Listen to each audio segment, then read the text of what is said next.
Bonjour à tous, bienvenue sur le podcast État de Flow. Je suis Elisabeth Smeisters. Depuis 2019, je cherche à comprendre et à partager comment vivre plus sereinement au quotidien et plus précisément, comment favoriser l'état de flow. Ce qui m'intéresse finalement, c'est de comprendre comment font les autres et quelles clés ils peuvent me donner.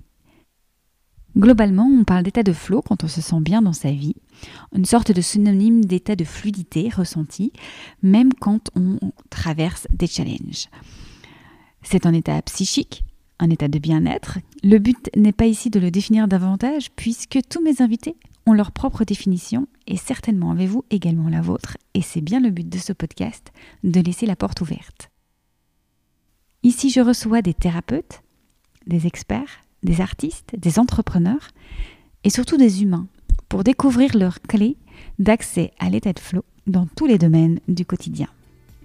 Pensez à vous abonner à la chaîne pour être averti de la sortie d'un nouvel épisode. Et la nouveauté, c'est une forme de crowdfunding qui vous permet de soutenir la création du podcast en échange d'épisodes et de contenus bonus, également d'accès VIP sur des événements digitaux et présentiels. C'est une chance inouïe de pouvoir continuer à créer du contenu et enquêter autour de l'état de flow. Alors, à vous qui choisissez de soutenir le podcast, merci du fond du cœur. Si vous cherchez le lien, il est dans les commentaires du podcast. À présent, let's go, let's flow. Bonne écoute de ce nouvel épisode.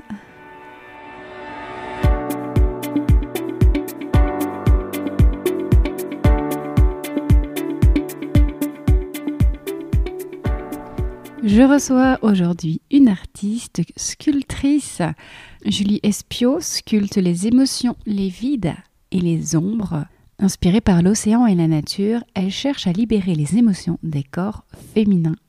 Après un accident qui la garde plusieurs années alitée, l'art l'aide à tenir. Un peu comme Frida Kahlo, elle recommence à peindre sur son lit et change de vie. La terre devient son éponge à émotions et la linogravure une continuité naturelle, où elle explique que finalement, il ne s'agit que d'évider, rendre le vide signifiant. Après 10 ans sous morphine, créer la met en état de flow et lui permet de décrocher. Dans cet épisode, nous revenons sur son parcours, ses inspirations, mais surtout sa capacité de résilience et son impact sur ses créations. J'ai aimé voir avec elle le lien entre les émotions qu'elle cherche à libérer, les mots, et les émaux qui habillent ses œuvres. Elle nous parle de ses projets actuels et proches. Je ne vous en dis pas plus et je vous laisse avec Julie Espiau. Bonne écoute.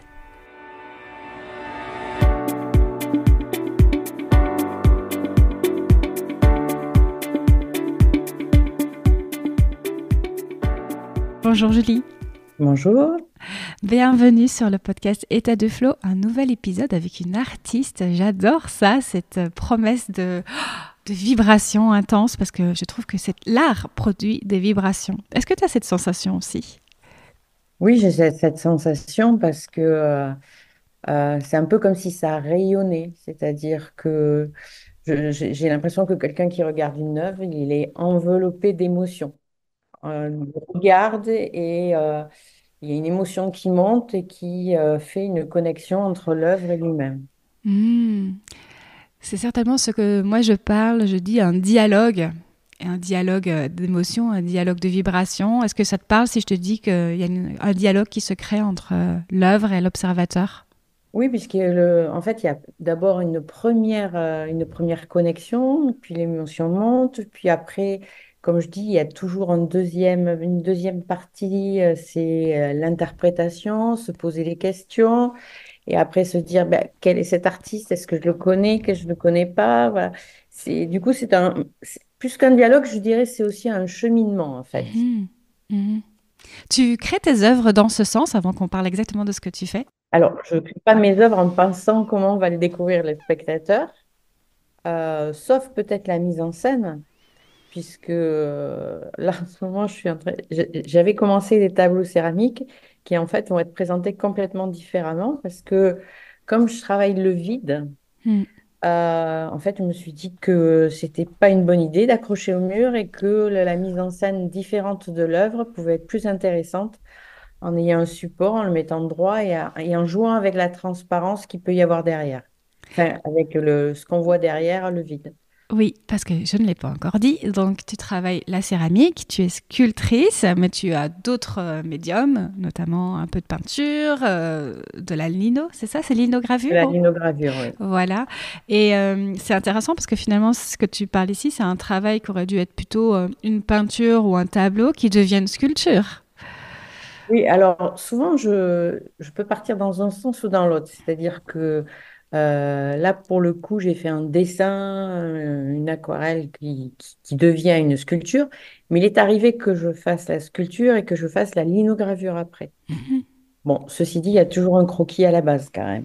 Je fais plein de croquis et après, je crée soit la linogravure, soit la sculpture. Oui, mais comme tu l'expliques, c'est la finitude qui n'est pas finalement la même que celle de départ ici. Voilà. Hein, intéressant. Oui, des fois, je crée quelque chose, je me dis, je vais le mettre en scène comme ça au départ, et puis je me rends compte que c'est beaucoup plus signifiant en le mettant différemment. Je pense que c'est un atout. Alors, tu es la première artiste sculptrice que j'interviewe, que je rencontre réellement, et je trouve que c'est un art qui est mystérieux pour moi, parce que j'ai plus l'habitude presque du 2D, et tu travailles le 3D, même s'il y a de la matière aussi sur les peintures. Et je trouve, il m'apparaît que d'avoir les deux capacités, les deux talents, comme deux mains, quoi. Voilà, tu peux jouer l'un avec l'autre et certainement ça étoffe aussi ce que tu proposes. Oui, mais alors la linogravure, tu vois, si on en parle, en fait, c'est pas une continuité, mais en fait, c'est le même geste que j'ai en sculpture, puisqu'il s'agit d'évider dans les deux cas. Mmh. C'est-à-dire qu'on crée des vides. En fait, moi, je travaille le vide pour le rendre signifiant. Donc, en fait, le travail d'évider, il existe autant en sculpture qu'en linogravure, parce que En fait, c'est le même geste pour moi.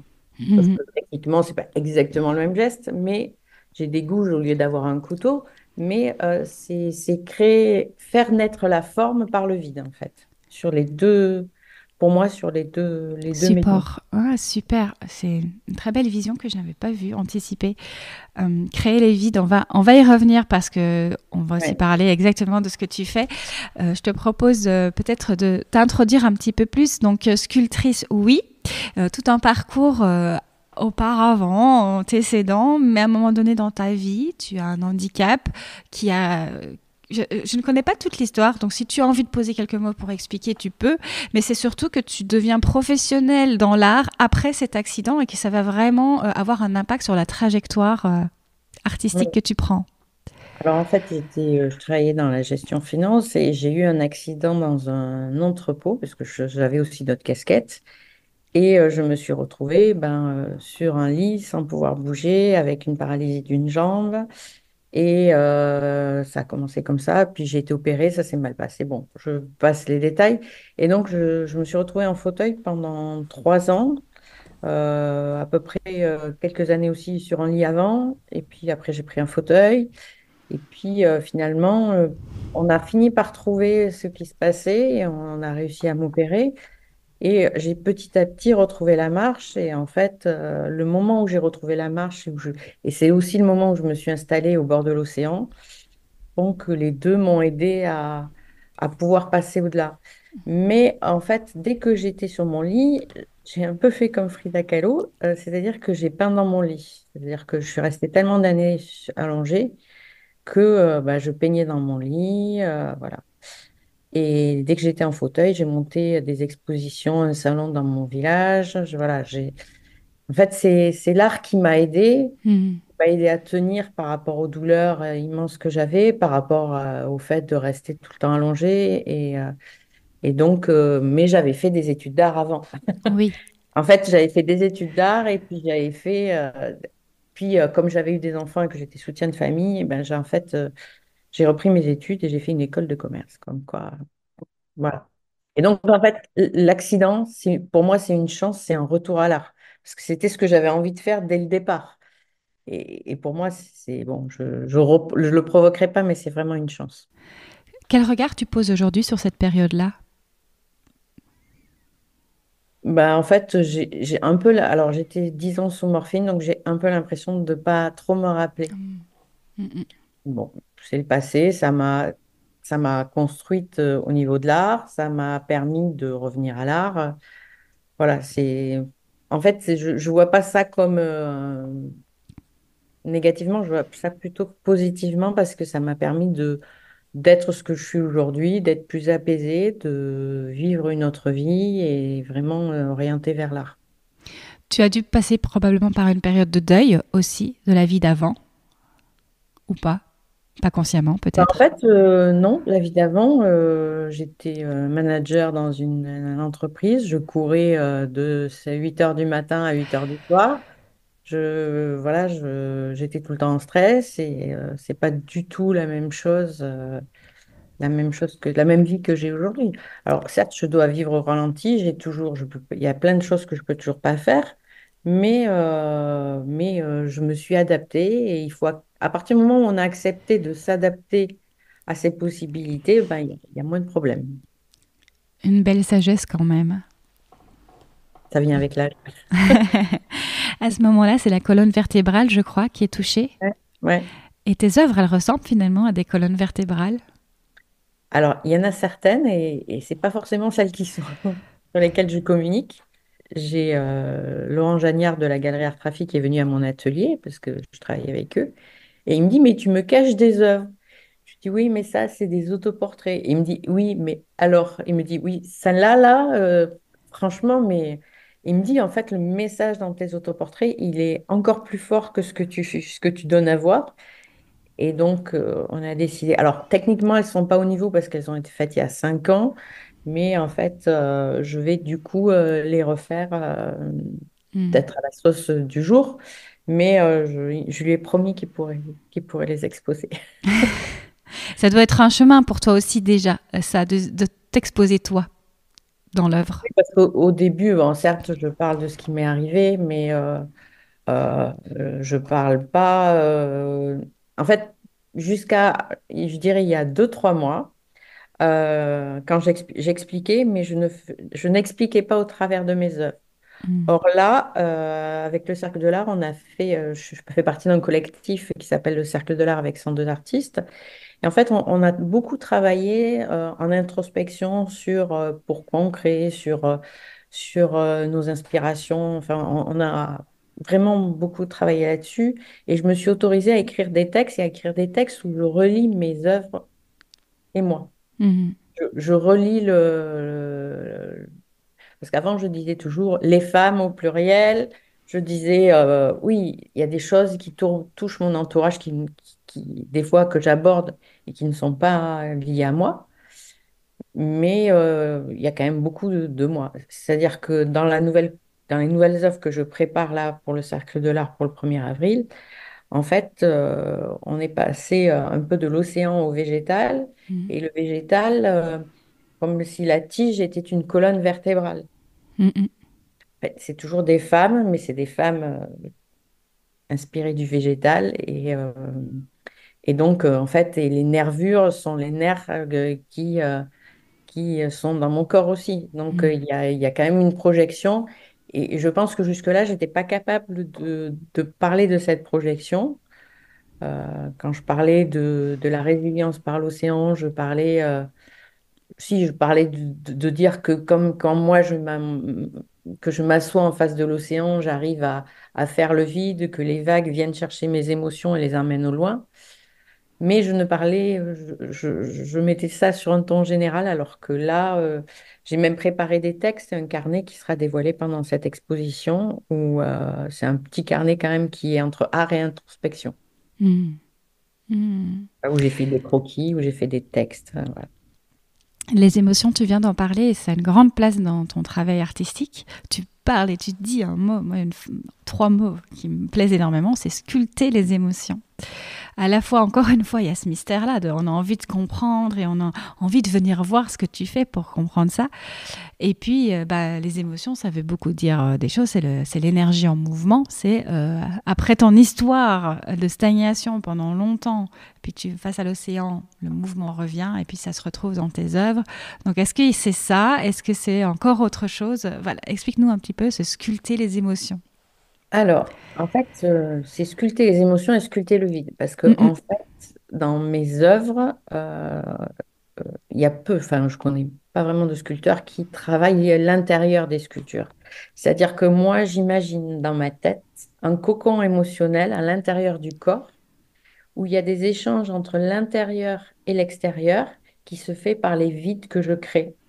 Et c'est la forme qui vient en plus. mm, mm, C'est-à-dire que j'imagine mes chemins et et la forme vient. Et en fait, dans ce cocon émotionnel, j'imagine des histoires, j'imagine des émotions, j'imagine plein de choses. Donc, comme s'il y avait je sais pas des atomes, mais c'est des petites mm, interactions et voilà. Et plus je dis, plus les vides sont grands, plus ça veut dire que il y a une libération de la personne. En fait, au départ, mes sculptures avaient des petites ouvertures et plus j'ai avancé aussi dans ma propre résilience, plus ça s'est ouvert et plus les émotions se libèrent. Et en fait, je travaille sur les corps voluptueux parce que j'estime que, enfin, en tant que maman, mais aussi en tant qu'artiste, on a une responsabilité vis-à-vis des corps qu'on représente. Parce qu'il faut pas se mentir, les jeunes filles, il y a beaucoup de jeunes filles qui sont mal à l'aise dans leur corps parce que leur corps ne ressemble pas à ce qui est montré dans les médias, voilà, dans la presse. Et en fait, le fait de les, moi, je représente entre guillemets la beauté imparfaite, c'est-à-dire que la particularité, la singularité, pour moi, est plus source de beauté que la norme. Donc, je représente des corps avec des bourrelets, avec voilà, qui soient pas forcément symétriques, voilà.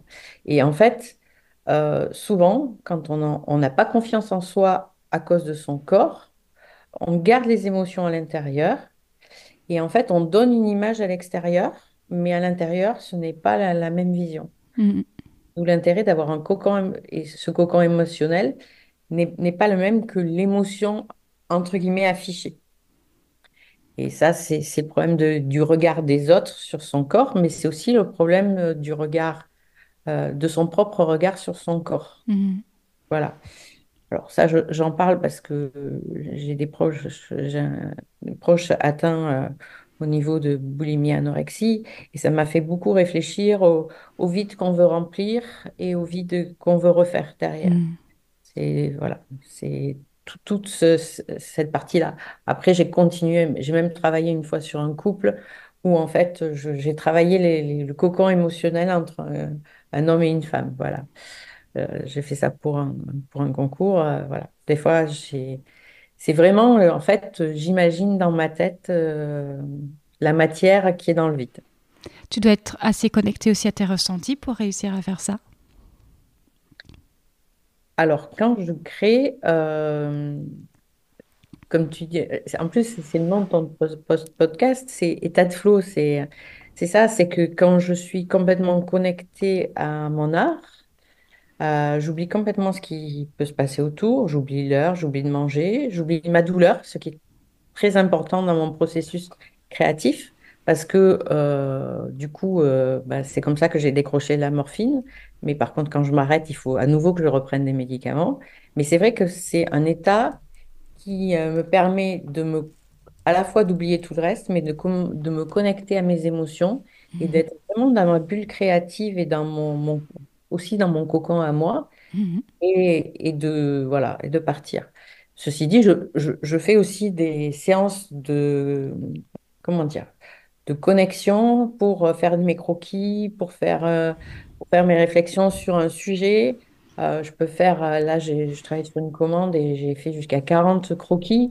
Je ne vais pas présenter les 40, mais voilà, je me projette dans dans l'histoire que je veux raconter, dans les émotions que je veux montrer. Et donc, en suivant, voilà, je suis dans ma bulle pour créer tout ça.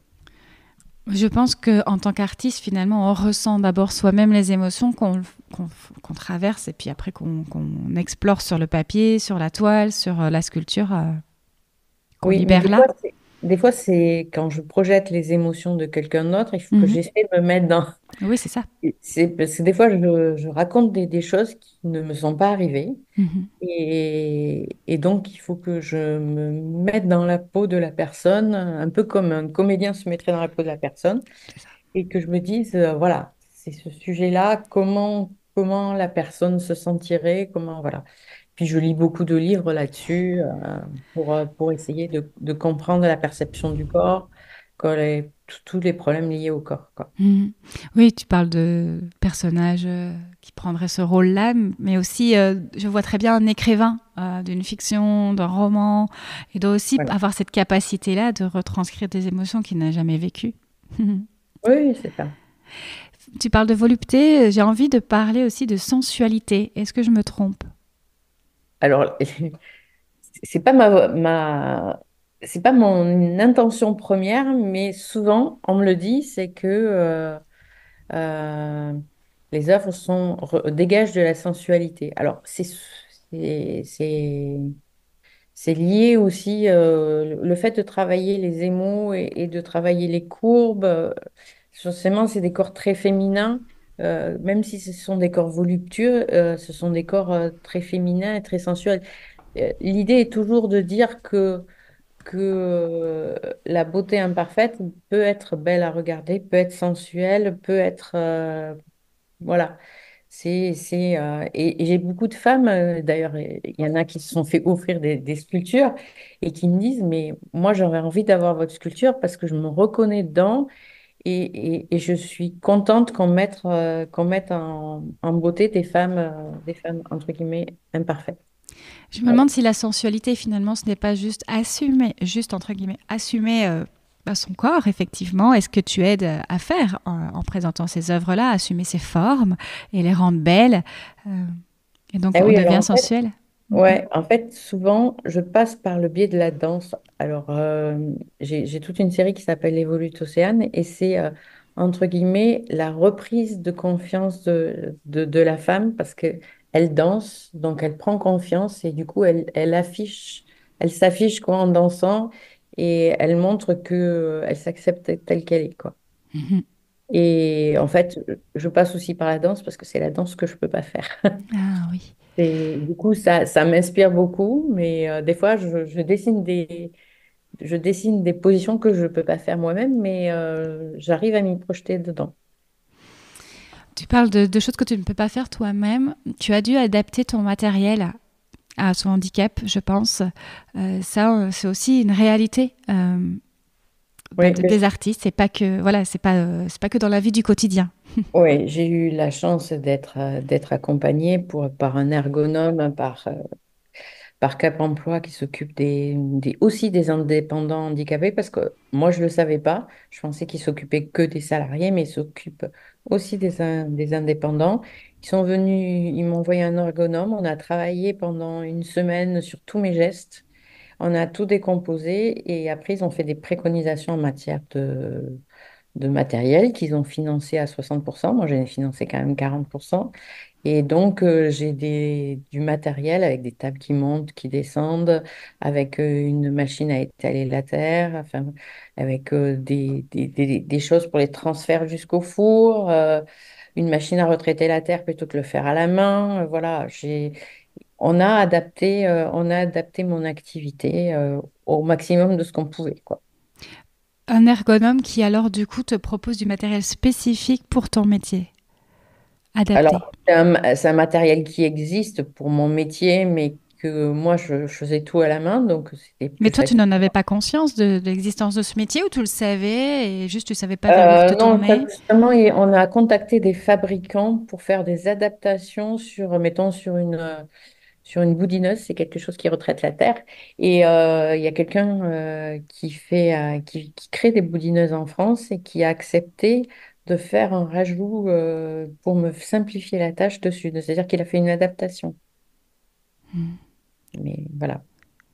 C'est beau. Moi, je trouve ça beau, finalement, la finalité de se dire, ah bah, on peut adapter, on peut trouver des personnes qui adaptent le matériel pour nous, même si ça doit être une épreuve aussi à les demander, à aller Ah, mais c'est traverser cette l'ergonome qui s'en différence. occupait. Moi, je savais que j'avais déjà contacté un fabricant français pour en acheter une, et quand il a su, lui, que c'était pour quelqu'un via Cap Emploi, il a dit, mais moi, je peux faire des adaptations.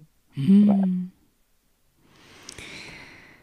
Tu travailles la terre. La création avec la terre, c'est aussi un ancrage, certainement. Il y a quelque chose qui te ramène à la terre, du coup, sans être à l'extérieur, mais on Bah, dit la terre, c'est l'ancrage. oui, c'est que moi, pour moi, c'est une connexion avec la nature parce que, en fait, Mhm, mon atelier, il est entre l'océan et la forêt. Donc, mhm, depuis que je suis ici, déjà, ça m'a apaisé. Mais quand j'ai commencé la terre, en fait, je, je vais faire une image, mais en fait, j'ai l'impression que la terre, c'est une éponge à émotions. C'est-à-dire que ça absorbe toutes les émotions négatives. Et je donne des cours là tous les 15 jours et les gens qui sont venus, certains étaient venus pour se changer les idées, d'autres pour créer. Chacun vient avec ses... Et en fait, elles sortent du cours et me disent, j'ai oublié tous mes soucis. En fait, on pétrit la terre, et en fait, c'est un exercice qui est méditatif, mhm, en fait, de travailler mhm, la terre. mhm, Et je trouve beaucoup plus que la peinture. Mais après, ça, c'est une question de... Du coup, j'arrive moins à revenir à la peinture. Parce que à partir du moment où j'ai découvert la terre, puis le fait de creuser aussi, c'est méditatif. C'est, c'est un geste qui, voilà, on sort de la matière un peu comme si on sortait tous ces problèmes. mhm. Ouais. Ah, c'est beau comme image.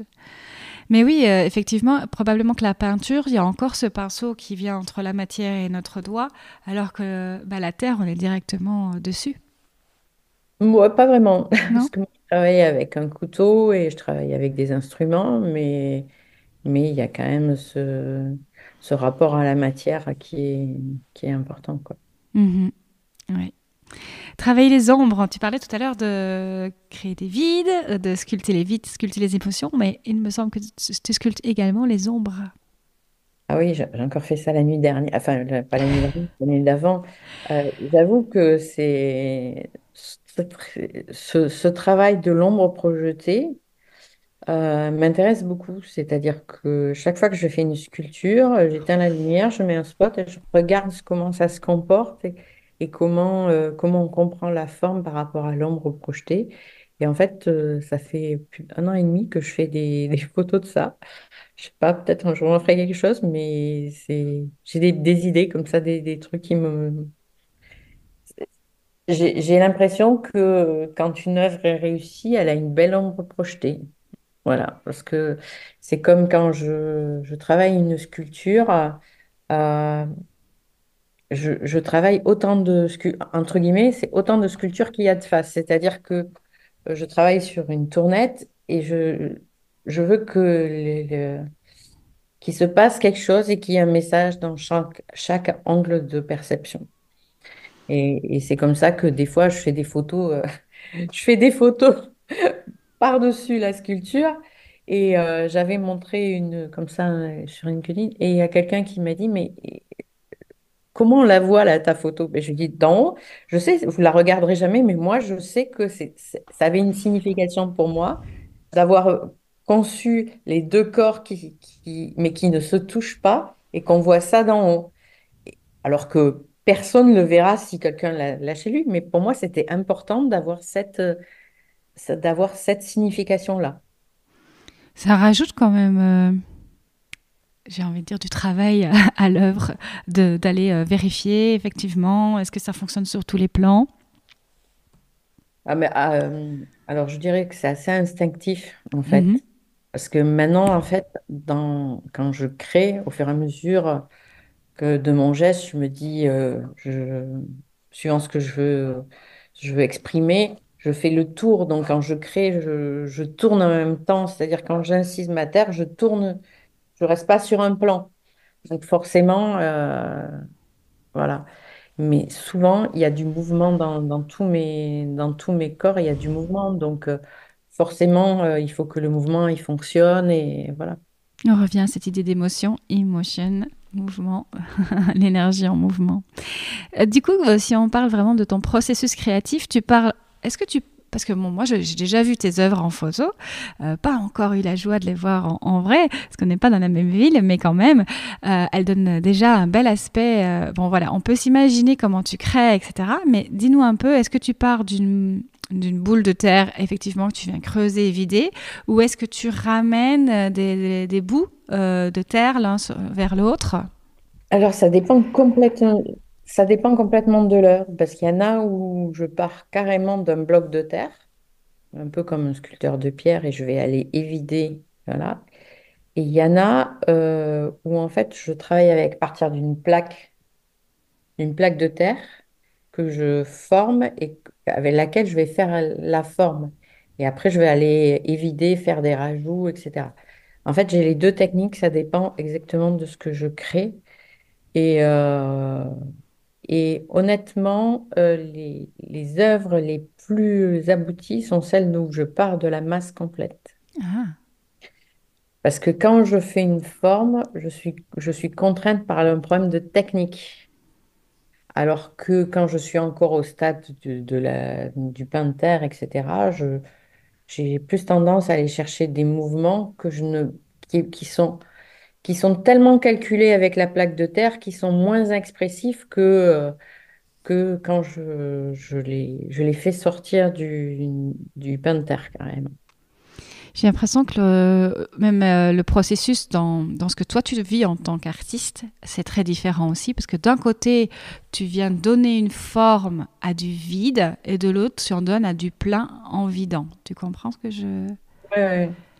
Mais en fait, ce que je dessine en premier, c'est les vides, en fait. Hmm. C'est les vides qui vont faire le plein parce que c'est, dans mon processus que je dessine, c'est pas la forme, à la limite, je donne une forme. Mais c'est les vides qui vont déterminer ce que va être le plein ensuite, que ça soit sur les deux méthodes.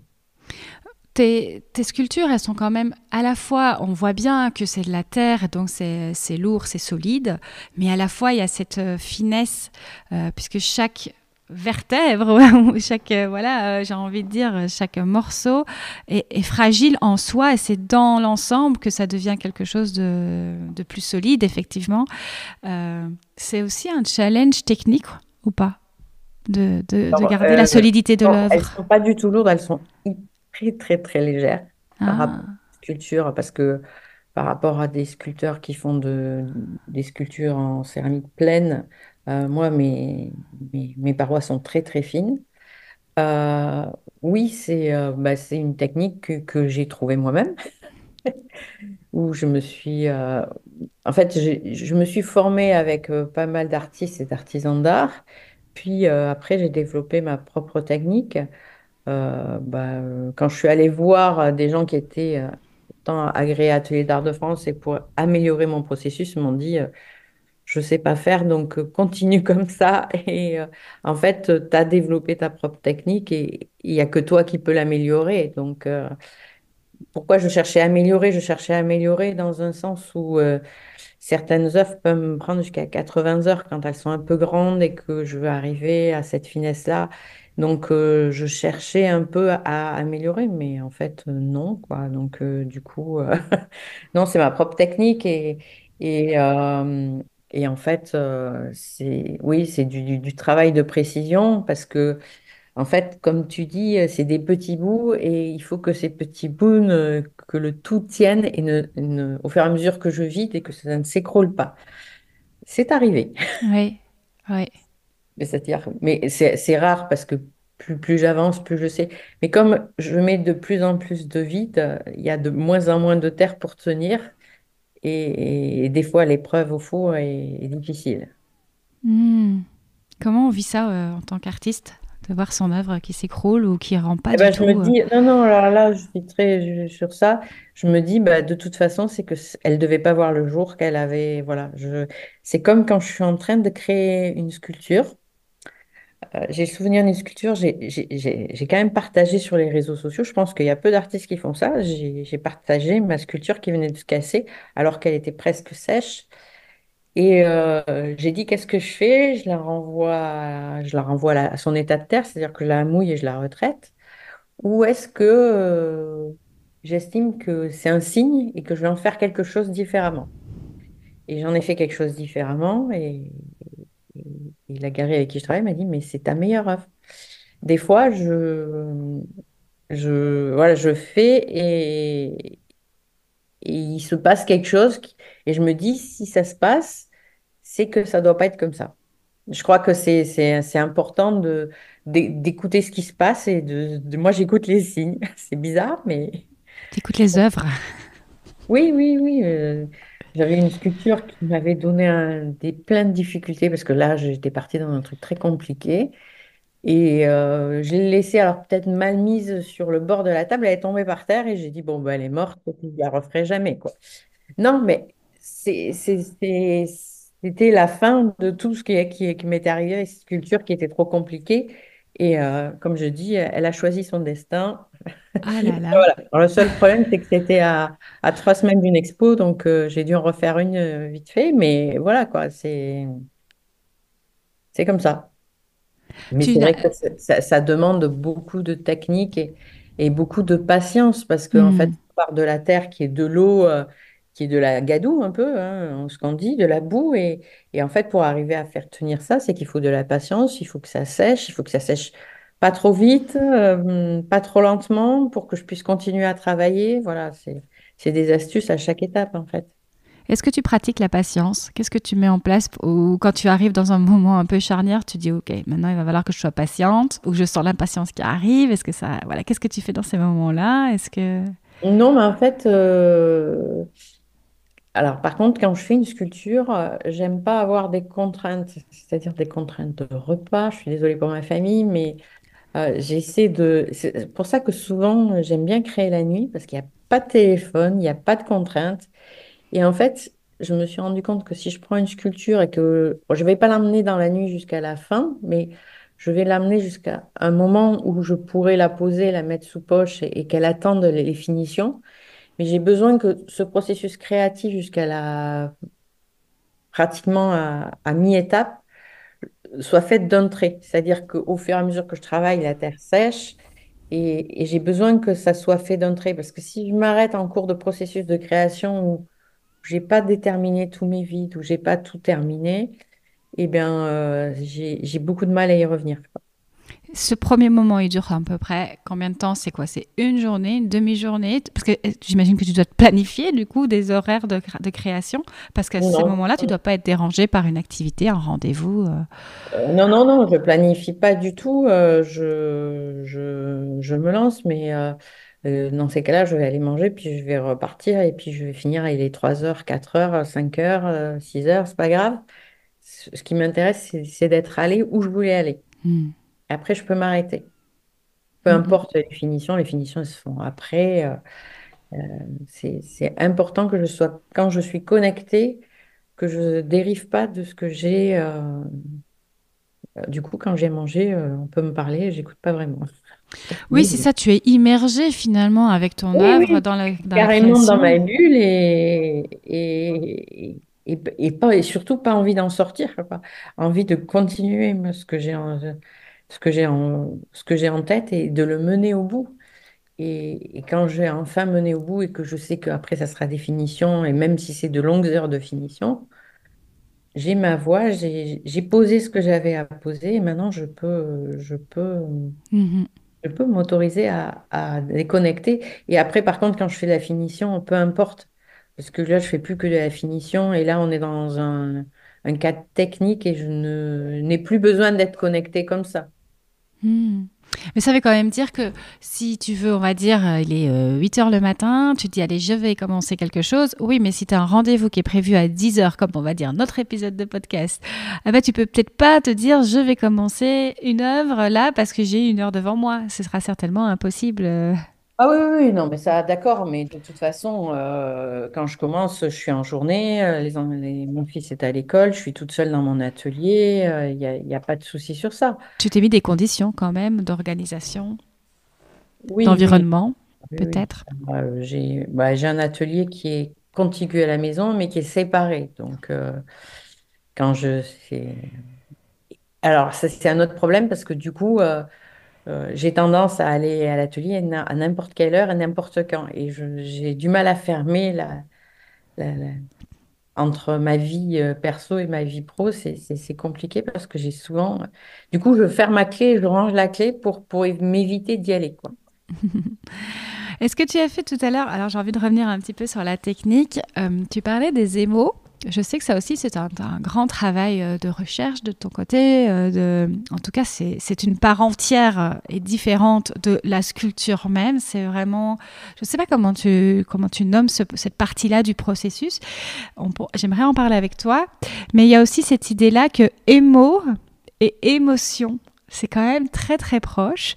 Émo, c'est quand même les mots du corps.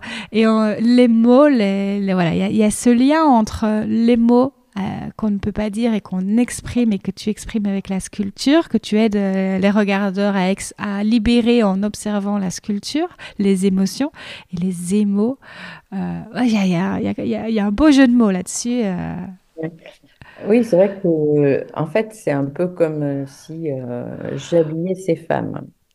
Parce qu'en fait, je travaille, on va pas se mentir, c'est quand même un travail abstrait.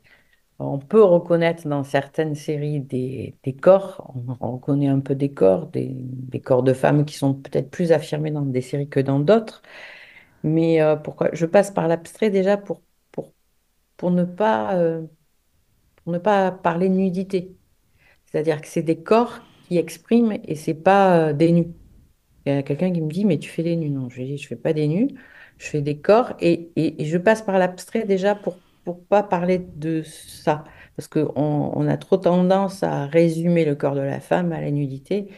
Et c'est pour ça que souvent, des fois, on pourrait même penser qu'elles sont habillées parce qu'elles ont un style particulier. Parce que c'est pas mon propos. Et du coup, pour moi, les émaux sont comme si je les habillais euh, comme tu dis, d'émotion, parce qu'en fait, euh, la la matière va accompagner le message que j'ai fait par la forme.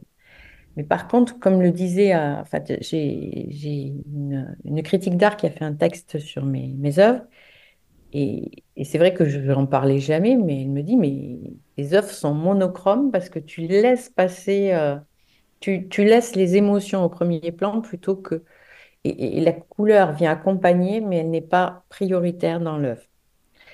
C'est vrai parce que bon, on m'a demandé de faire en commande des sculptures multicolores, mais ça ne fonctionne pas parce que l'idée, c'est de faire place au vide, de faire place au signifiant, de faire place à l'émotion. Et le fait de mettre, d'apporter, d'apporter plusieurs couleurs va modifier carrément la perception du vide. Et en fait, du coup, on va penser au plein parce qu'il va y avoir deux couleurs différentes.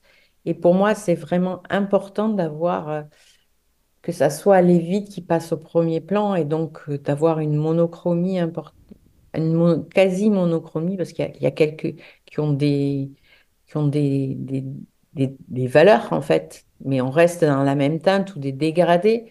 Mais c'est important pour moi parce que j'ai déjà testé, en fait, le message du vide et le message de l'émotion passent moins bien avec plusieurs couleurs.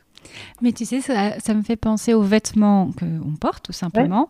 Selon comment on s'habille, des fois on ne voit que le vêtement et des fois on voit la femme, l'homme, la personne.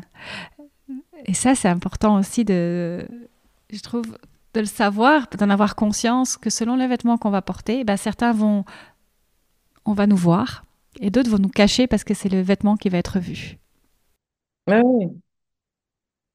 Ma fille a fait des études de stylisme, une de mes filles, et en fait, des fois, quand je dessine, je me dis, c'est presque ça pourrait être presque des croquis où je pourrais créer des vêtements, quoi, parce que des fois, ça prend un peu la forme de références de vêtements. Voilà, il peut y avoir des images comme ça qui me viennent. J'aimerais terminer avec toi en parlant de l'inogravure. Ça a toujours été fascinant pour moi. J'en ai fait un tout petit peu durant mes études artistiques. J'ai essayé d'en refaire après, mais je trouve que la technique est quand même voilà, pas si simple. Il faut de la patience aussi, comme tu l'as très bien dit. Qu'est-ce que ça ajoute à ton travail? Alors, ce qui m'intéressait surtout, c'était, alors au départ, je voulais revenir à la 2D. Et en fait, j'ai trouvé ce médium pour être une transition vers un retour à la 2D, parce que quand même, j'ai des problèmes de santé. Et donc, des fois, faire des sculptures, ça devient compliqué, parce que ça reste quand même un effort qui est très physique chez moi, qui peut engendrer des périodes où je dois me reposer. Donc, je voulais faire autre chose. Et en plus, j'avais l'opportunité de travailler sur du papier végétal fait à la main, au cadre, à partir de graminées que fait mon ami euh, qui est artiste, qui s'appelle Lola Greenwich. Hein, c'est son nom d'artiste, qui est artiste papier. Et j'ai la chance d'avoir cette collaboration avec elle. Et en fait, je travaille sur des papiers végétaux de graminées, d'iris, de lin, etc. Et pour moi, ça faisait sens d'aller travailler ça. Et pour moi, c'était un complément au travail de la terre. C'est de travailler quoi? Le végétal, la terre. Voilà, je vis entre forêt et océan. Et tout ça, ça me reconnecte à des choses qui me semblent hyper importantes. Donc, en fait, le projet est venu de l'envie de faire ça. Et en fait aussi parce que la linogravure, c'est vraiment le, entre guillemets, la petite sœur de la sculpture euh, dans ma technique. Parce que moi, j'ai une technique sur les vides. Pour les gens qui font de la sculpture en plein, ça, voilà, c'est pas tout à fait la même chose. Donc, je travaille de la même façon sur les deux, la terre et la ligne. Mm. Et d'ailleurs, je pense, si je me souviens bien, la linogravure, il y a deux façons de faire, où on dessine avec notre outil l'œuvre et on imprime en négatif finalement, ou bien on vient sculpter tous les vides, donc tous les extérieurs, et on imprime en positif. C'est aussi un choix, j'imagine, en fonction. Ça doit révéler d'autres choses. Oui, d'ailleurs, je fais une exposition au Claude et Rose Art Center à Fréjus, et où il va y avoir à peu près 15 œuvres entre sculpture et linogravure. Et en fait, j'ai traité le même sujet des deux façons, euh, pour montrer que ça donne pas ça donne pas la même émotion, ça donne pas la même chose. Et justement, on va faire dialoguer ces œuvres pour voir. J'ai hâte d'avoir les retours, savoir sur la même chose, quelle est la différence de perception. Alors du coup, il y a une différence de couleur, puisque en fait, la forme est en couleur et de l'autre côté, c'est le tour qui est en couleur. Et pour voir, et du coup, les vides sont en papier. Et voilà, c'est en fait, pour moi, c'est complètement différent. Et du coup, j'ai pris un parti, c'est qu'après, je n'ai plus acté qu'une seule partie. C'est-à-dire, je préfère travailler d'enlever juste, c'est-à-dire que les vides sont colorés. Moi, ce qui Oui, m'intéresse, j'imprime c'est en cette négatif. chose-là. Oui, Voilà. oui.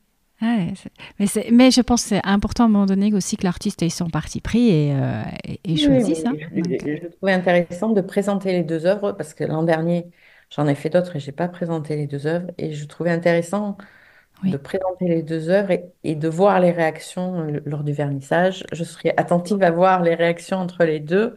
Je trouve ça, des fois, j'aime beaucoup avoir les retours des personnes parce que sur les réseaux sociaux, j'ai beaucoup de retours et j'échange beaucoup avec les personnes. Parce que souvent, je me rappelle d'une œuvre et il me dit, mais il y a deux corps. Ben, je lui dis, oui, ok. Mais en fait, il y a des gens, des fois, ils voient deux corps. Alors moi, j'en ai fait un.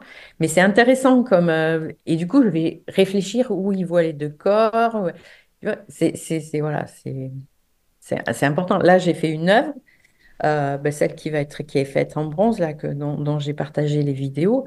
Et en fait, c'est l'œuvre que j'ai fait en premier en linogravure, en deuxième en céramique, et à la céramique, on a fait en bronze. Et en fait, cette œuvre, les gens, ils voient un squelette, ils voient un corset ou ils voient une armure. Et en fait, c'est pas du tout ce que j'ai voulu dire. Moi, je parlais des plis et replis quand on est bien en chair du corps. Et en fait, quasiment personne le voit comme ça parce qu'en fait, c'est pas entre guillemets la vision de la beauté de la femme qu'ils ont, mais moi, et en plus, je l'ai appelé féminité musicale parce que j'estime que ces plis, ça crée une musicalité du corps et ça donne, voilà, un peu comme une lyre. Donc, du coup, voilà. Bon, et c'est vachement intéressant d'avoir les retours des gens qui me suivent et qui connaissent quand même bien mon travail alors, souvent, quand je présente une œuvre, je commence par laisser le truc à l'émotion, je commence par la faire découvrir petit à petit. Et ce n'est que lors de la dernière où je vais aller dire quelle était mon intention. Mais entre-temps, ils m'ont tous dit ce qu'ils y voyaient, quelles étaient les émotions qu'ils ressentaient.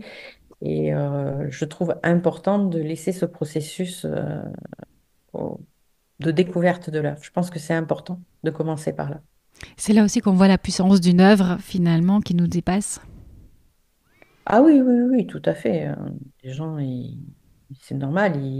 Chacun interprète avec ses émotions, avec son vécu, sa connaissance de l'art, ses référentiels d'image, ses référentiels de corps, aussi sa confiance, quand je parle des femmes, leur confiance en elles, du corps. Alors après, il y en a certaines qui me disent, oui, mais tu auras beau faire des sculptures, j'aurais pas plus confiance en moi. D'autres me disent, bon, ça me fait du bien, je me reconnais dans les œuvres, je m'y projette, voilà. Hmm. Qu'est-ce que tu nous prépares pour le cercle de l'art? Alors pour le Cercle de l'Art, en fait, à partir du 1er avril, on présente une quinzaine, 15 à 20 œuvres nouvelles, inédites. C'est un règlement sur 12 mois. Et en contrepartie, ça permet d'avoir un revenu régulier pour les artistes. Nous, on fait des contreparties, on fait des attentions pour qu'il y ait un échange permanent avec le collectionneur tout au long de l'année. Pendant un an, on va pouvoir se consacrer à la Mhm. recherche, se consacrer à des projets plus importants et donc être plus à fond dans nos recherches artistiques. Et donc, l'an dernier, il y a une dizaine de collectionneurs qui m'ont suivi. Et ce qui est intéressant, c'est que la plupart des gens qui m'ont fait confiance, ce sont des femmes. Et le fait de mettre des œuvres comme ça en accessibilité sur 12 mois fait qu'il y a des personnes qui n'avaient pas les moyens jusque-là de s'offrir des œuvres, mais qui, par petite mensualité, euh, ça ouvre l'art à d'autres personnes et ça démocratise l'art. Ça permet à des gens voilà, de rentrer dans des processus d'achat d'œuvres d'art qu'ils n'auraient pas pu faire autrement. Et je trouve ça très important. Et en même temps, je prépare mon départ au Japon Mhm. parce que j'ai été sélectionnée pour partir en résidence artistique à Shigaraki au Japon. Et c'est un des projets que j'ai pu mener justement grâce aux revenus mensuels que j'avais sur le Cercle de l'Art. Et vraiment, j'ai travaillé pendant un an mon dossier et j'ai été ravie d'être sélectionnée. Et donc, je vais créer là-bas pendant 2 mois complets. Donc, je vais travailler au Japon. Pour pouvoir aller au Japon, je vais faire une campagne de financement sur Ulule. Et je me suis lancée dans un nouveau projet. Donc, tu vois, tu en as la primeur, c'est que je vais créer un carnet entre art et inspiration au Japon qui sera à la base de mon financement pour financer mon voyage Mhm. là-bas, parce que tout est Mhm. à ma charge. Et donc, j'ai trouvé un éditeur et on travaille déjà sur un livre carnet, un peu carnet d'art, qui sort avec des textes, des photos et des croquis, qui sortira à mon retour du Japon. C'est vraiment des beaux projets et inspirants, je trouve aussi pour un artiste de se réinventer, d'aller aussi connecter à d'autres médiums, d'autres façons de se connecter aux collectionneurs. Oui, alors bah, cette année, alors l'an dernier, en même temps que le Cercle de l'Art, j'ai fait un bootcamp d'écriture avec Valentin Decker. Et en fait, c'est parce que je pense aussi que je m'en manquais beaucoup de confiance en moi. Et je pense que enfin, le travail qu'on a fait m'a permis de me libérer et de m'autoriser à écrire des choses voilà, que ça, plus le travail sur le cercle de l'art et le travail avec l'éditeur, il est venu en fait, je fais partie d'une communauté de créateurs qui s'appelle l'ABC de Kylian Tallinn et en fait, c'est au sein de ce collectif ou de cette communauté plutôt où en fait j'ai trouvé mon éditeur qui m'a, voyant ce que je voulais faire au Japon, etc. Et il m'a dit, mais voilà, il faut que tu fasses ça. Il s'appelle Michael Loubatière de Néolibrum. Et il m'a dit, mais c'est Julie, tu es tout à fait capable de faire Parce qu'on a toujours ce syndrome de l'imposteur, quoi qu'on fasse, même qu'on soit artiste, etc. À un moment donné, on se dit, je suis pas capable de le faire. Et en fait, il m'a dit, mais t'as bien fait un carnet que tu présentes pour Mhm. ton exposition. Alors, ça sera pas le même style de carnet parce que là, je vais faire partager mon expérience de 2 mois au Japon, voilà, par les croquis, par toute la création que je vais faire, mais par toutes les inspirations que je vais avoir. Je vais faire des croquis aussi, des petits dessins du Japon, je vais faire des photos, je vais faire... Voilà, ce sera entre art et voyage. Et en fait, je veux dire, le fait de faire partie de cette communauté me permet de me lancer dans d'autres projets en étant accompagnée et en étant plus en confiance. Du coup, bah, j'arrive entre guillemets, on dit toujours, à avoir de l'audace et à aller plus loin. Et puis aussi, j'ai été accompagnée par Adeline Kubert en accompagnement cette année. Et ben, grâce à elle, j'ai fait un concours avec une galerie de sculpture. Je ne serais jamais à le faire toute seule. Et en fait, bon, je suis arrivée dans les 10 finalistes. Et c'est un concours de la Fondation de France, le prix Carrefour. Et je ne l'aurais jamais fait si quelqu'un ne m'avait pas accompagnée parce que on a toujours chacun ce problème de confiance en disant, bah, soit c'est pas pour moi, soit j'y arriverai pas. Et je pense que tout ce que je fais en dehors de l'art, quand je fais partie de différentes communautés ou de collectifs, c'est ça qui me fait avancer. Et pourtant, et c'est important de le souligner, même si je fais des formations, même si je travaille avec des entrepreneurs et que je me sens artiste entrepreneur, quand je suis à l'atelier, je ne suis pas entrepreneur du tout. Je suis vraiment artiste connecté à mes émotions et, et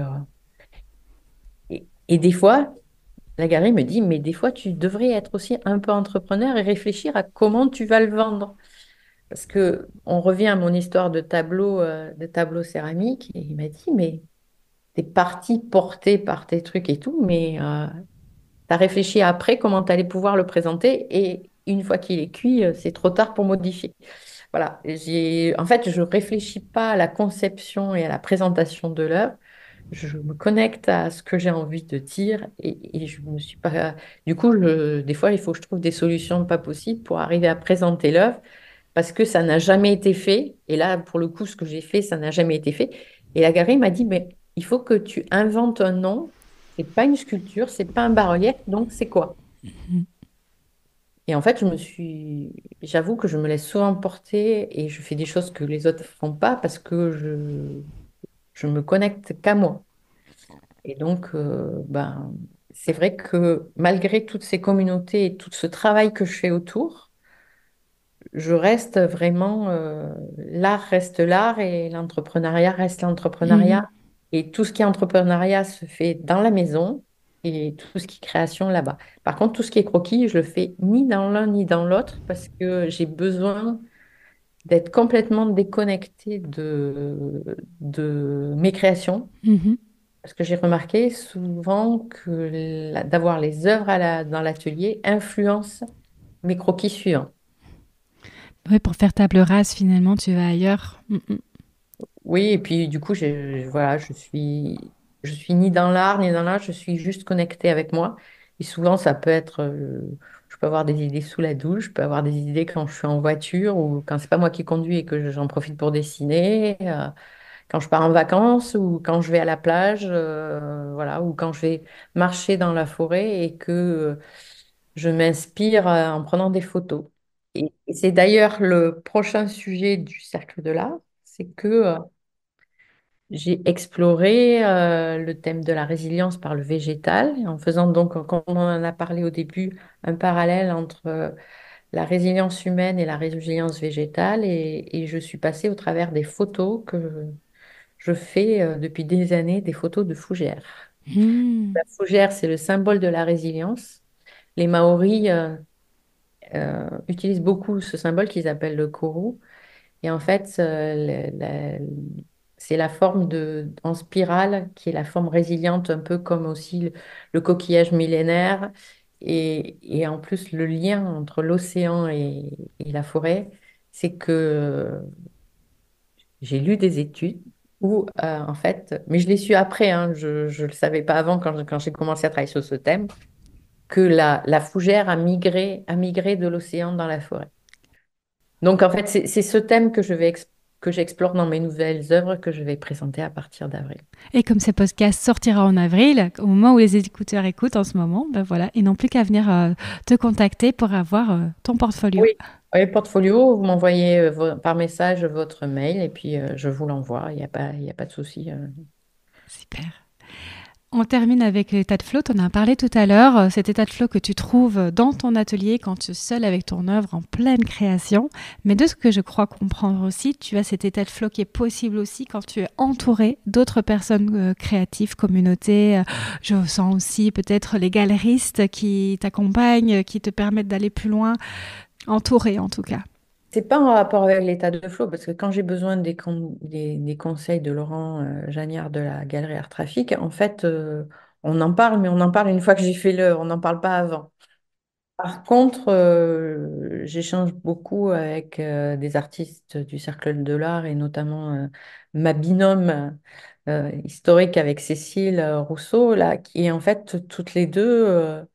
On échange en permanence sur nos démarches, sur ce qu'on veut faire, sur ce qu'on veut exprimer. Et c'est d'une grande aide. Mais l'état de flow, je l'ai vraiment quand je suis toute seule. Le reste, c'est des conseils extérieurs. La seule chose, c'est que Cécile est venue travailler une semaine avec moi. Et c'est vrai que c'est quelque chose qui était nouveau pour moi, c'est de travailler avec un autre artiste. Et je pense qu'en résidence, ça va m'apporter beaucoup de choses parce que je vais être avec des artistes et des artisans d'art qui viennent de tous les pays, qui ont des influences différentes.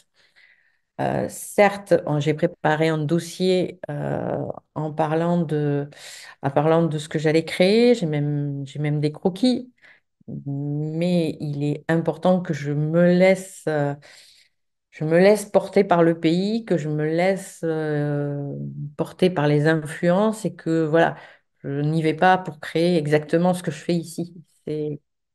Voilà.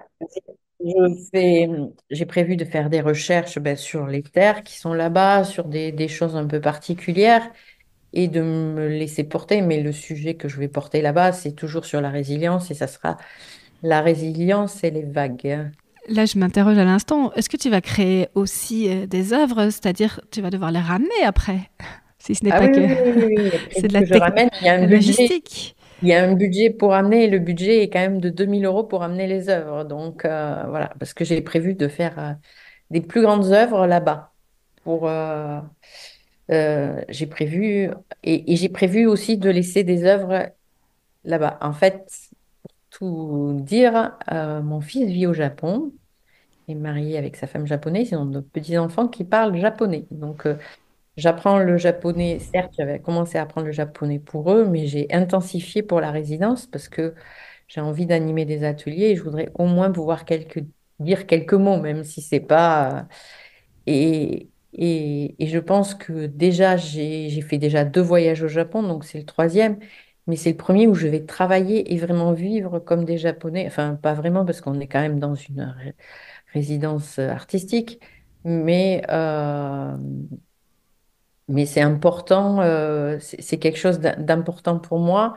Je vais laisser une œuvre à la résidence artistique qui sera dans le parc de sculpture, qui sera un lien entre moi et mes petits-enfants.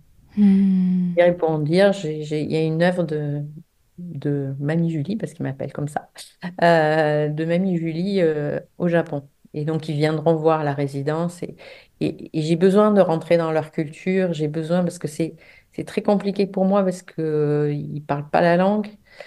Et, et j'ai cette envie de rentrer dans leur culture, parce que c'est important, je pense. Hmm. Tes œuvres, tu parles de le laisser dans un parc, se destinent aussi à l'extérieur? Oui, certaines, oui. Celles que je vais créer là-bas, je vais en créer une pour l'extérieur. Mais c'est un parc qui est dédié à ça. Donc, voilà. Des petites œuvres comme je fais actuellement, oui, on peut les mettre en extérieur, mais un coup de vent, je ne conseille pas, honnêtement. Mais là, je vais essayer de créer une grande œuvre qui va rester, qui sera suffisamment lourde pour rester, qui sera cimentée, qui pourra rester là-bas, qui sera une preuve de mon passage là-bas. Mais en fait, cette résidence, je l'avais même en tête avant que j'ai mes petits-enfants. Enfin, j'ai une artiste qui est allée et que j'avais vue là-bas. Et j'avais vu les créations qu'elle avait fait, j'avais vu tout le cheminement qu'elle avait fait là-bas. Et une fois que je l'ai rencontrée, elle m'a dit, mais vu que ton fils est au Japon, je pense que ça t'apporterait beaucoup d'aller là-bas. Et surtout qu'au point de vue, au point de vue création de sculpture céramique, c'est le meilleur endroit à l'international pour aller, quoi. Mhm. Ça doit être assez enivrant à s'imaginer tout ce va pouvoir être nourri dans son travail artistique et personnel, évidemment. Oui, et en même temps, c'est à la fois enivrant, mais en même temps, j'ai quand même un petit peu peur, hein, on va pas se mentir, de... parce que, bon, voilà, les 2 mois, ça passe finalement vite. Et la peur, c'est en fait, de partir dans des recherches dans tous les sens et de partir. Donc, c'est bien d'avoir une ligne directrice et de savoir exactement ce qu'on va y faire, même si je vais me laisser porter. Mhm. Et que je vais me laisser porter par les émotions qui vont arriver là-bas, par les inspirations, par certaines philosophies, notamment, on dit le wabi-sabi, parce qu'en fait, ce que je fais, comment dire, la chose qui est bizarre dans ma démarche artistique, c'est que je parle de l'imperfection de la beauté imparfaite, par rapport à des œuvres qui sont assez perfectionnistes. Mhm. Et je parle de l'imperfection et par contre, techniquement, je suis sans cesse sur la perfection. Et un de mes objectifs au Japon, c'est de me libérer un peu de ça et eux, ils ont une philosophie donc, qui s'appelle Wabi-Sabi et qui est de la beauté et de l'imperfection dans la réalisation. C'est-à-dire accepter le verdict du four quand les émaux font pas tout à fait ce que vous voulez, accepter que l'œuvre ne soit pas une perfection technique, mais soit plus dans l'expression. Voilà, mais bon, il y a du chemin à faire. Hmm. En tout cas, c'est une belle promesse. Merci de nous faire rêver et on a hâte de te suivre. Du coup, on peut te suivre sur Instagram, sur LinkedIn pour voir tout ça. Et sur Facebook. Et sur Facebook, Julie Espio, .fr pour ton site internet, c'est ça, ou .com? Oui. Non, juliespio.fr sur Voilà. Internet et c'est Julie Espio Sculpture sur Instagram et non, c'est julie.espio sur Instagram, c'est Julie Espio Sculpture sur Facebook et Julie Espio tout court sur LinkedIn. Je Mhm. suis active partout en fait. Oui. Merci pour ce riche échange. J'avais tellement hâte de pouvoir parler avec toi parce que vraiment, tes œuvres m'inspirent énormément. Voilà, les vides m'inspirent dans ce que tu crées, ton processus que tu partages beaucoup, probablement aussi que ça aide à se connecter à l'artiste quand on n'a pas encore vu les œuvres. Ah, mais je trouve que c'est très très important d'expliquer, parce que moi j'ai beaucoup de personnes qui adoptent mes œuvres, parce que je parle d'adoption, parce que j'aime pas trop parler différemment, parce que je leur donne un certificat je donne le croquis original, c'est comme un certificat de naissance. Et j'ai l'impression pratiquement que je transmets une œuvre, mais c'est une adoption comme si c'était un peu une partie de moi-même. Et en fait, beaucoup de personnes qui ont adopté de mes œuvres ne connaissaient ni la sculpture céramique, ni le bronze, ni la linogravure. Et en fait, je pense qu'il est important déjà d'expliquer la technique pour comprendre quel est le travail derrière et aussi d'expliquer comment je me connecte, comment je crée, qu'est-ce que je mets dedans, etc. Et plutôt que de donner à voir juste des œuvres sans explication, et je trouve que c'est très important sur les réseaux de partager ça. Probablement aussi que l'artiste est là pour ça. On fait, d'une certaine manière, on fait voyager le regardeur, l'observateur par l'œuvre, mais aussi par ce qu'on dit, ce qu'on raconte autour de ça, C'est un peu de l'univers. la médiation entre moi et Mhm. les personnes qui me suivent sur les réseaux, et je trouve que ce processus est vraiment très important. Mhm. Merci beaucoup. Merci beaucoup à toi surtout. C'était très agréable. Voilà, Merci, à très bientôt, Julie. à très bientôt. Merci d'avoir écouté l'épisode jusqu'au bout et n'oubliez pas de vous abonner à votre plateforme préférée et la newsletter www.etatdeflow.com. À très vite pour un nouvel épisode.